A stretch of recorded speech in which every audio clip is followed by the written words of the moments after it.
C'est LSD du HD pour le créditweb.com. Donc aujourd'hui je vais vous montrer comment on peut utiliser le logiciel de reconnaissance vocale compris dans Windows XP, Vista et 7 pour faire effectuer des actions à l'ordinateur ou juste pour le fun ou se la péter. Donc vous devrez avoir besoin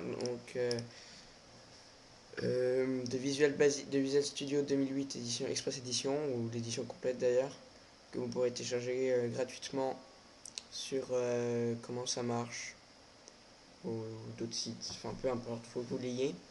Et il faut aussi que vous ayez téléchargé et des IP de l'archive que vous aurez téléchargé à une adresse bien définie qui sera présente en commentaire.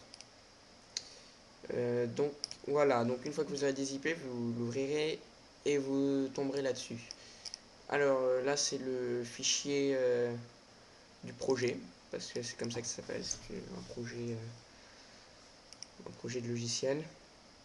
Donc là-dedans, vous aurez toutes les sources, tous les fichiers sources du logiciel qu'il compose.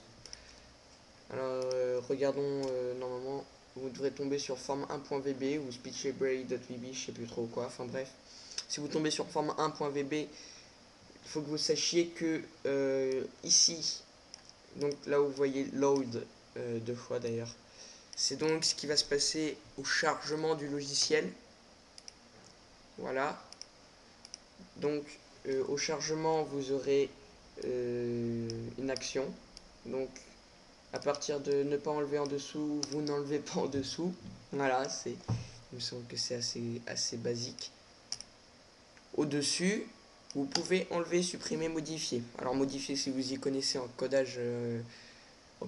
Supprimer si parce que vous ne voulez pas que l'ordinateur dise initialization completed, qui ne sert absolument à rien, que j'ai mis juste pour le fun, et peut-être que je vous supprimerai dans la version finale. Donc vous pouvez le supprimer, le laisser si vous aussi vous adorez que l'ordinateur vous parle. Sinon ça sert strictement à rien. Peu importe. Donc forme 1, ça c'est simplement pour la forme. Donc vous pouvez faire plus grande, plus petite, plus moche, moins jolie. Bref. Bref, alors on va à speechlibrary.vb. Donc là, c'est vraiment le cœur de l'application. Je vous ai expliqué comment ça marche. Ici, vous avez une flat sub. Donc en fait, en fait, vous en foutez, peu importe. Alors, if, then. Donc là, c'est les conditions. Donc, si l'ordinateur, on le traduit comme ça, hein, si l'ordinateur comprend bonjour, alors une action. Sinon, il comprend feuille, alors une action.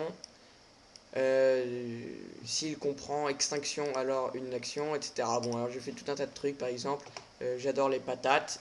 Donc, on va faire un petit test. Commencer l'écoute.